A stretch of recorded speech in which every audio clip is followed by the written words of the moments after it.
Okay, Schaef, the first movie we're going to talk about is Tom Cruise's new blockbuster, Night and Day. Action, thrills, romance, people hanging onto the hoods of cars, vaulting off of motorcycles and onto the hoods of cars. Ooh. Hey, June! It's a beautiful dress! 1 second. That's all they did. And close-up of very cute faces, Cameron Diaz and Tom Cruise. Okay, this is what I thought of that movie. I thought it was more a Tom Cruise highlight reel than an actual movie. It was like, look at Tom on the motorbike. Woo! Look at Tom jumping from pole to pole. Look at Tom, he can still do stunts. It's boring. Look at him wearing just... the risky business sunglasses. That was the highlight reel. Well, that's what I mean. Yeah. And every single shot of him, when the camera was this far away, like to remind you that Tom Cruise is still cute. Oh yes, he is. Oh yes, well, it's charming. I mean, it's not a brain buster. It's the old Hitchcock template redone at high octane CGI speeds, with a couple of charming leads. You know, Cameron Diaz as the ditzy regular person who's roped into some sort of an espionage conspiracy she doesn't understand, right. And Tom Cruise as the very excitable short guy. Speaking of one big budget movie star to another, we're going to go from Tom Cruise to Adam Sandler's new movie called Grown Ups. I'm going to tell you right off the bat, I thought this film was creepy, inappropriate, and incredibly stupid. And you?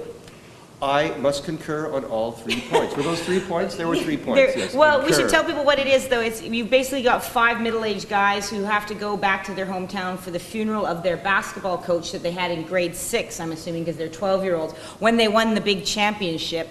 Okay, I played basketball all through school. I don't remember a big championship in grade 6. But anyways, basically what you get is the 5 guys, and none of them have really evolved from those 5 kids.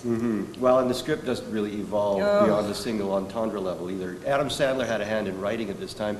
The reason this movie got made is because Adam Sandler is the one sure thing, well, with death and taxes in Hollywood, is that when he makes a movie, it's guaranteed to make at least more than $100 million at the box office.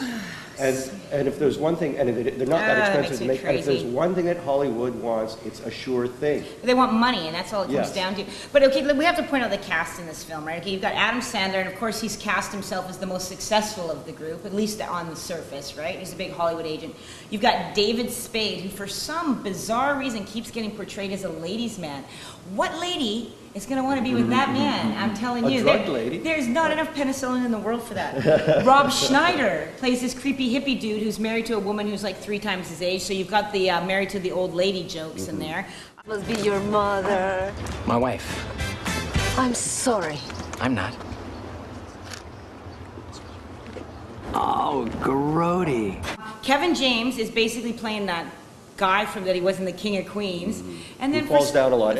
The one inexplicable thing in there too is Chris Rock is actually in there, and you had a great point about Chris Rock and the jokes, right? Well, he says the lines here. I mean, he's one of the best stand-up comics ever. He just says the line in this movie, says the lines he's given. As they do, they line up in a row. They actually literally do line up in a row. Adirondack chairs, okay, one from you, one from you, one from you, as they're staring at what's said to be a 15-year-old girl's butt or something like that. Yeah, oh, no, she's driving, so I guess she's 16. She's 16, yeah. It's still, questionable. Jokes about lactation, jokes about borderline pedophilia. Borderline. But then, It just not in a good way. I think you're in a good way, because those good way pedophilia jokes are hilarious. Right, yeah. But I have to say, this is obviously a movie made for a 14-year-old boy, or at least guys who think like 14-year-old boys. I don't know if you know any guys like that. Well, when they let me finish though. 14-year-old boys should have better manners than that. They've got 2 big reasons that I think that 14-year-old boys will love this movie, and they both belong to Selma Hayek. And aren't they? They are very well displayed. Those 2 reasons. Yeah. Hey, I'm a boob man like the next guy. I honestly, I have no problem with a good pair of boobs, but in every single scene there was Selma's boobs. Germane to the plot, though, she's a fashion designer who's supposed to be well dressed and preparing for a show. She's not a Victoria's Secret fashion designer, though.